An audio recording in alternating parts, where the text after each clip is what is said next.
So we want to start the discussion with just some basic information. Dr. Evslin, are you able to tell us a little bit about the basic precautions for COVID in the classroom? Yeah, that's a great question. It all does start with kind of basic, simple concepts, which are the ones that are put out by the American Academy of Pediatrics and the CDC and the Hawaii Department of Education and all the Department of Educations across the country. Basically, the coronavirus is a respiratory virus. It mostly spreads with droplets. It does spread somewhat with teeny little droplets that are aerosolized, but most of them are larger droplets. And masking and distancing is the key to allowing a safe classroom and opening up classes.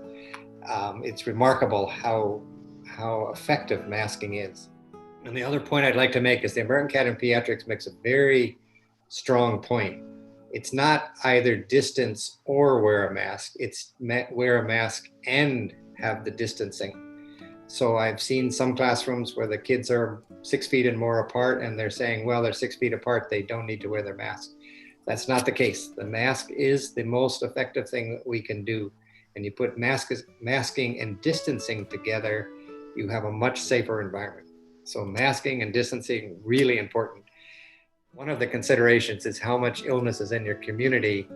If you have a community that's full of illness, you obviously need to back off on your opening of schools or how you're going to open the schools. And if you have a community that's pretty free of illness, you can be more casual about it. The high schools, they're more like adults. And so the high school kids can pass it more readily to each other and to others.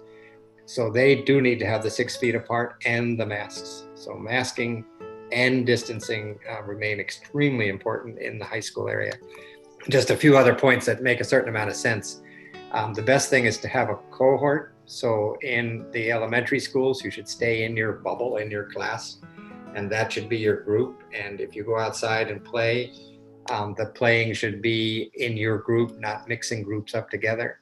And if the kids are walking in hallways, they suggest that hallways, one, not be crowded, and two, be perhaps marked so that children walk in one direction on one side of the hallway and the other direction on the other side of the hallways. But it comes down to proper masking, wearing your mask, only taking your masks off very briefly when you can maintain more than 10-foot distance.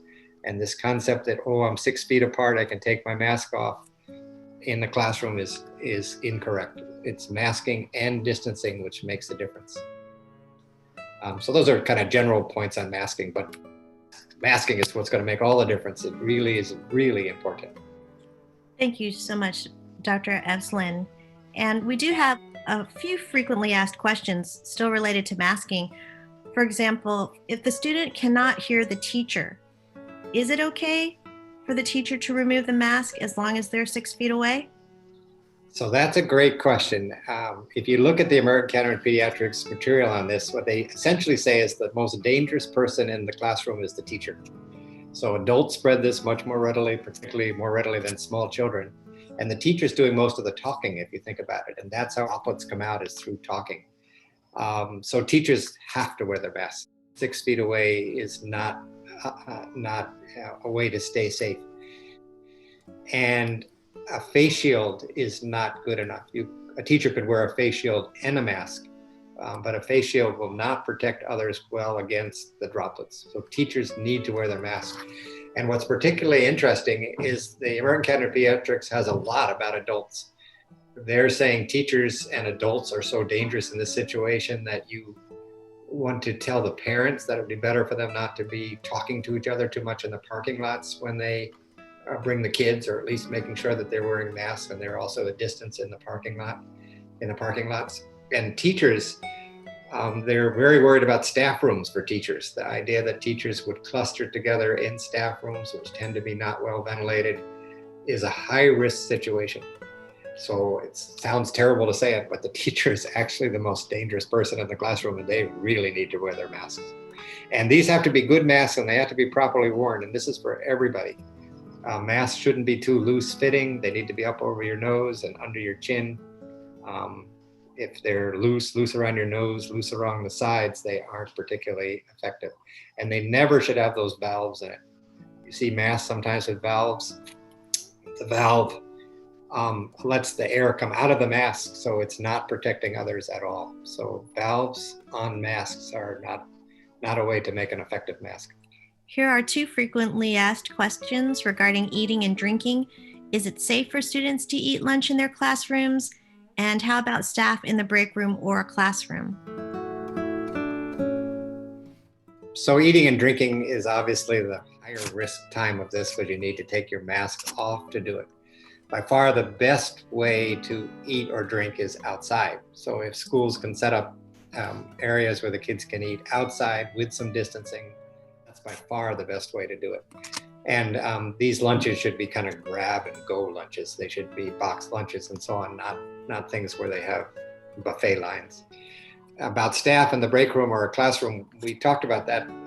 The American Academy of Pediatrics considers staff in break rooms a really dangerous situation.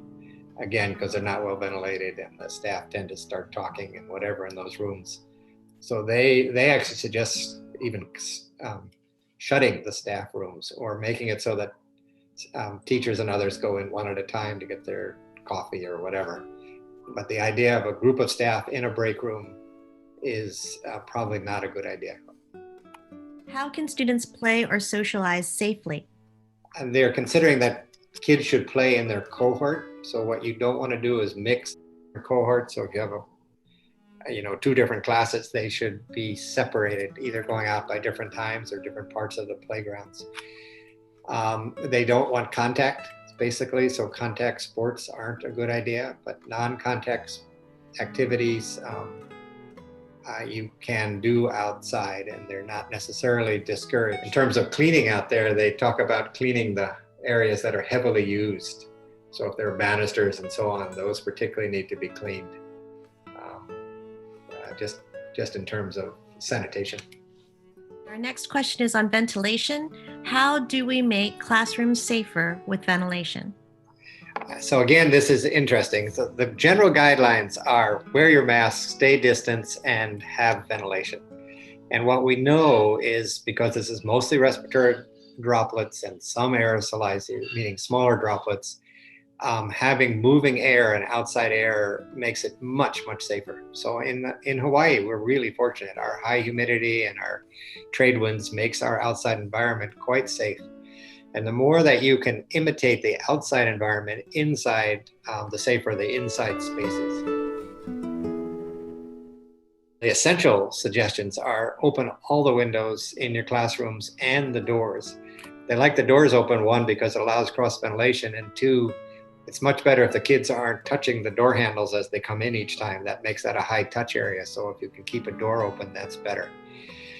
They talk about fans. What they don't want is a fan directed on a person that could blow their droplets to somebody else. So more importantly, when they talk about fans, they talk about exhaust fans, putting fans outside the windows that pull the air out. So it's creating moving air in the classroom, but it's not blowing air on somebody. The average air conditioning system, most of them are recycling the air in the room. And so recycling air in a room with all the windows and doors closed is the least desirable situation to have. And particularly now in our winter months, where it's not that hot, it would seem that we would lean over backwards to not be having this recycled air. But essentially, as much outside air as possible coming in, and the best thing you can do is opening all the windows, all the doors, and letting that air just blow through the room and make the inside air be as much outside air as possible. Thank you, Dr. Evslin.